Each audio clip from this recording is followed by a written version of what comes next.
पंजाब में पाकिस्तानी कौम ने अपना फैसला सुना दिया, उन्होंने अपना वर्डिक्ट दे दिया। अब क्या पाकिस्तान तहरीक इंसाफ और काफ लीग क्या अपना वज़ीर आला बना सकेंगे? सियासी मामलात और महंगाई पे हमारे साथ बात करने के लिए इस्लामाबाद स्टूडियोज़ में मौजूद हैं सेनेटर शिबली फराज साहब। बहुत शुक्रिया सेनेटर साहब प्रोग्राम में शिरकत करने का।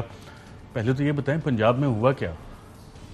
देखिए, पंजाब में असल में जो उस दिन का जो इलेक्शन था वो एक लोटा इज़म की सियासत थी और दूसरी थी नजरिए की सियासत।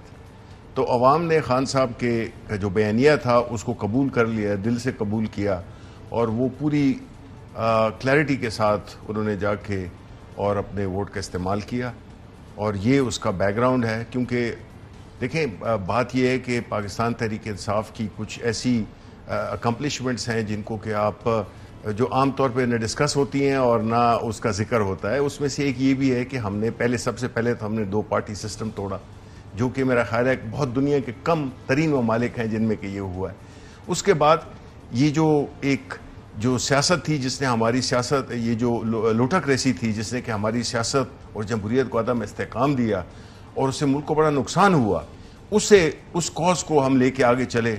चाहे वो हम कोर्ट से हमने फैसला लिया, जो भी किया, लेकिन अवाम के सामने हमने इस किस्म के लोग जो कि ज़मीर फरोश थे उनको हमने एक्सपोज किया। और अब मेरा नहीं ख्याल है, अब ये आने वाले इलेक्शंस में भी जो 22 को हो रहे हैं उसमें भी बातें हो रही हैं कि इसको तोड़ा जाएगा। ये राना सनाउल्लाह ने जो कहा है कि लोग गायब कर दिए जाएंगे या कोई नहीं आएगा, इस किस्म की चीज़ें जो है वो ये समझते नहीं है कि ये अपने इक़्तिदार को इतनी बेहिसी और बेशर्मी के साथ चिमटे हुए हैं कि इनको समझ नहीं आती है कि भाई ये मुल्क है, ये मुल्क नहीं रहेगा तो सियासत कहाँ पे जाएगी। और बजाय इसके कि अवाम के मैंडेट का ये एहतराम करें, ये जो है तो मजाक उड़ा रहे हैं। आज इनके आप विजुअल्स देखें तो हंस रहे हैं सारे।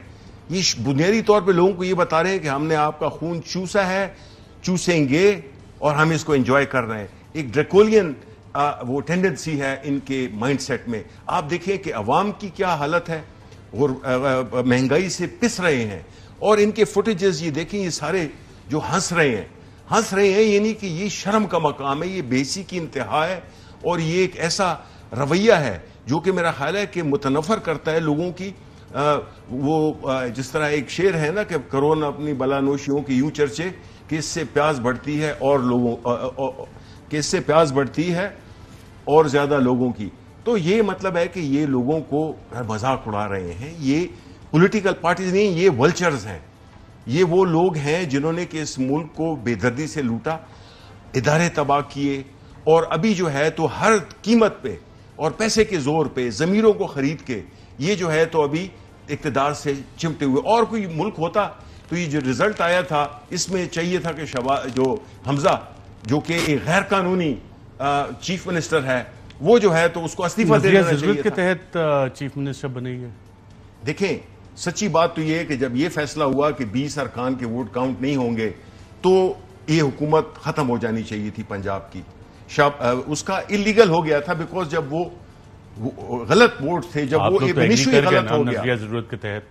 वो नजरिया जरूरत पता नहीं क्या हुआ, मतलब है कि अनफॉर्चुनेटली। लेकिन चलें, हम फिर भी उसको वो कर लेते हैं कि एक कड़वा घून पी के हम कहते हैं कि चलें ठीक है। अब जो ये 22 को ये करने की कोशिश कर रहे हैं, नहीं कि ये कामयाब होंगे, ये मुल्क को एक बहुत ही बड़ी सियासी क्राइसिस में ले जाना चाहते हैं। और मुल्क जिस हालत में है, जो कि हमारी इकोनॉमिक सिचुएशन है, कह रहे हैं मुश्किल फैसले कर रहे हैं। आपके दौर में नाअहली थी, आप लोगों की काबिलियत नहीं थी, ये महंगाई को मुश्किल फैसलों का नाम दे रहे हैं। मुफ्ता इस्माइल साहब आज भी उन्होंने ये कहा कि मैं मुश्किल फैसले कर रहा हूं मुल्क बचाने के लिए। ऐसा ही है या नहीं? देखें कोई भी जो इखलाकियात और जिसे कि हम वो कहते हैं ना कि एक मॉरल स्ट्रेंथ जो होती है, इखलाकी जवाज़, जब वो किसी हुकूमत के पास नहीं होता। हमने देखा है माजी में भी कि कुछ ऐसे लीडरान थे जिनको कि चूंकि उन्होंने अपनी हुकूमत किसी इखलाकी उस पर नहीं थी, किसी वो जेन्युइन नहीं थी। कौन सा इखलाक ढूंढ रहे हैं जब मुल्क का वजीर आजम 16 अरब के मनी लॉन्ड्रिंग केस में, वजीर आला नजरिया जरूरत वाले, उनके ऊपर मनी लॉन्ड्रिंग, फिर इखलाकियात कौन सी? ये अब दुरुस्त कह रहे हैं हम, यही इमरान खान कर रहे हैं कि इमरान खान बता रहे हैं कि जी कोई भी इवन कानून जो है ना वो उसकी इखलाकियात पे वो खड़ा होता है। और जिस मुल्क में जब रूल ऑफ लॉ नहीं होगा, इस किस्म के लोग जिनको पे जिस दिन फर्द जुर्म आयद होनी थी उस दिन उसने पाकिस्तान के वज़ीर आज़म का हल्फ ले लिया।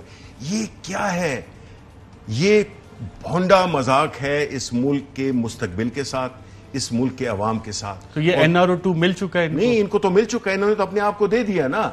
लेकिन अभी हम कोर्ट में गए हैं और हम ये समझते हैं कि जो कानून जो पास हुआ है, नंबर 1, उस पर कोई डिबेट नहीं हुई, एक लफ्ज की बिल आया, हमने देखा भी नहीं था, बिल आया और जनाब गिनती शुरू हो गई कि जी पास। हमने बड़ा एहतजाज किया, बड़ा एहतजाज, हम सेनेट में थे, हमने एहतजाज किया, लेकिन वो न कमेटी गया, न उस पर कोई बहस हुई, न उसकी हमने कोई एक रिपोर्ट होती है जिसमें कि कानून को लाने के लिए उसकी एक स्टेटमेंट होती है कि ये कानून हम क्यों ला रहे हैं, इससे क्या होगा, वो तक नहीं थी। तो इंटेंट जो थी वो तो देखेगी। तो जब कोई कानूनी मसाइल आ जाएं या कोई पार्लियामेंट में भी कोई ऐसा फैसला हो जाए तो सुप्रीम कोर्ट जो कि मैटर ऑफ लॉ देखती है, वो जनरल चीजें नहीं देखती है, वो मैटर ऑफ लॉ देखती है, वो हम उसके पास लेके गए हैं कि जो ये कानून है, एक तो ये एक उससे मोरालिटी से बिल्कुल आ रही है, लेकिन वो तो जाहिर है अपने आप को जब NRO देंगे तो आपने सही कहा, केस जैसे प्राइम मिनिस्टर जो कि मनी लॉन्ड्रिंग के केसेस में, या जो चीफ मिनिस्टर पंजाब है जो कि मनी लॉन्ड्रिंग केसेस में उन पे ओपन एंड शट केस है, वो अपने आप को वो दे रहे हैं। और बाकी लोग जो हैं उन्होंने बहती गंगा में उन्होंने भी हाथ धो लिए कि अरे जी हमारे जितने भी केसेस हैं, आज कितने जो है ना वो बड़े, जो आज नैब के बारे में एक इनके PMLN के लीडर जो है तो बात कर रहे थे, पता नहीं क्या, वो मुझे अब याद नहीं है, मेरा ख्याल है साद रफीक थे, जो कि ये कह रहे थे कि जी अगर सुप्रीम कोर्ट ने ये किया तो वो हो जाएगा और ये हम नहीं मानेंगे। और पार्लियामेंट कल अगर बिल पास करती है कि जी जेब काटना हलाल है, दुरुस्त है, तो वो फिर हम सुप्रीम कोर्ट लेके नहीं जाएंगे कि जी ये जेब काटना तो एक जुर्म है, इसको आपने अगर पार्लियामेंट ने पास कर दिया है तो इसका मतलब ये नहीं है कि वो जो भी लॉ पास करे तो वो पास है, उसकी कोई एक जस्टिफिकेशन होती है।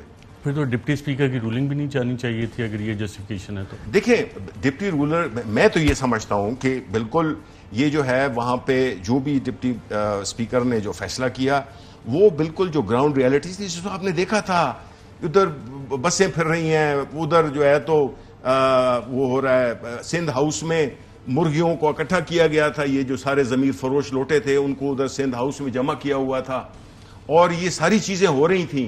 लोगों को वो ओपनली मीडिया को भी दिखा रहे थे कि हाँ जी हमने इतने पैसे लिए और उतने पैसे लिए। ये वो उन हालात में हम समझते हैं कि स्पीकर की जो फैसला था वो बिल्कुल ठीक था। उस पे तो सुप्रीम कोर्ट ने लिया ना, जुरिस्डिक्शन आ गई, तो इस पे नैब लॉ पे नहीं आएगी? नहीं, नैब लॉ पे भी बिल्कुल जी। देखें सुप्रीम कोर्ट क्या देखता है, जैसा मैंने कहा कि इंटेंट भी देखेगा कि इसकी इंटेंट क्या है इस लॉ की। IAS में कॉन्फ्लिक्ट ऑफ इंटरेस्ट है जो कि ऑब्वियसली है, ब्लेटेंट है। और नाज़रीन, साबिक वज़ीर आज़म इमरान खान को गरीबों का एहसास काफ़ी ज़्यादा था, एहसास प्रोग्राम उन्होंने चलाया, लंगर खाने उन्होंने खोले, और आज जो लंगर खाने हैं, जो बेरोज़गारी है, जो महंगाई बढ़ गई है, वहाँ पे हमारे कॉरेस्पॉन्डेंट के और चंद लोगों से बात की, चंद पाकिस्तानियों से बात की, मेहनत कश पाकिस्तानियों से बात की, और उनके क्या तासुरात थे, आइए देखते हैं। अभी जो शहबाज शरीफ है ना, सब कुछ खराब हो गई। पहले चावल भी मिलता था, गोश्त मिलता, सब कुछ मिलता। अभी ये देखिए टंडे, ये ना इनके छिलके उतर सकता है, ना आलू के छिलके उतर सकता है। ये इंसान का है या जानवर का है? पहले भी गुजारा करता था, लेकिन अभी तो बिल्कुल खराब हुआ। अभी तो हमारा हालात खराब हुआ। करते ये लोग क्या, जुल्म ना करो, ये सारा गरीब है। हम खुद किधर से आया, बुनेर से, बाहर धूप है और अंदर कोई काम नहीं है, मजदूरी जैसे होता नहीं है ज्यादा। खान साहब के टाइम में जो ना मिनिस्टर भी आता था इधर, वो मजिस्ट्रेट भी आता था, सारे आता था, वो जो है चेक कर रहा था हर चीज़। और जब ये उसकी हुकूमत गिरी हुई है तो आज अभी जो ना अफसर लोग आते हैं, इन पे जो ना ये टेंड आलू मिलते हैं, इससे अलावा कुछ भी नहीं मिलते। हमारा वजीर आजम भी गया और साथ भी तस्वीर भी गया और छत भी गया। ठंडा रोटी मिलते है, आप उधर उनका हालत देखो, सालन की हालत देखो, रोटी की हालत देखो। ऐसे पहले हमने कभी शिकायत नहीं की है। जी नाज़रीन, ये वो मेहनत का पाकिस्तानी हैं जो मेहनत मजदूरी के लिए आते हैं, और दूसरी तरफ आज जो मनाजिर, बल्कि अदील राजा फुल स्क्रीन करके दिखाएं, ये हंसते हुए चेहरे जो हैं नाज़रीन, ये हुकूमती इत्तेहाद है। ये मुल्क के वज़ीर आज़म है जिन पे स्कैंडल था मनी लॉन्ड्रिंग और TT का 16 अरब रुपए का, मुस्कुराते हुए। ये साबिक सदर आसिफ जरदारी, मौलाना फजलुर रहमान, फेक अकाउंट के JIT, सरे मेंशन, वो तमाम चीज़ें NR1 में कुछ सेटल हुआ, कुछ यहाँ। ये फहाद हुसैन साहब हैं जो मीडिया को, और बकौल अबसार आलम, जो मीडिया को सीढ़ी की तरह इस्तेमाल करके कोई ओहदा लेते हैं, वो बहरूपी होते हैं। ये स्ट्रेटजिक कम्युनिकेशन, ये हंसते हुए विजुअल शायद इन्होंने रिलीज़ किया होगा कि अच्छा मैसेज जाएगा, और गरीबों का मजाक जिस तरह से उड़ाया जा रहा है, ये तमाम चेहरे नाज़रीन आप याद रखिएगा जो आज पाकिस्तानियों के साथ हो रहा है। 2 वक्त की रोटी खाना मुश्किल है, ये वो हंसते हुए चेहरे हैं जो आपका मजाक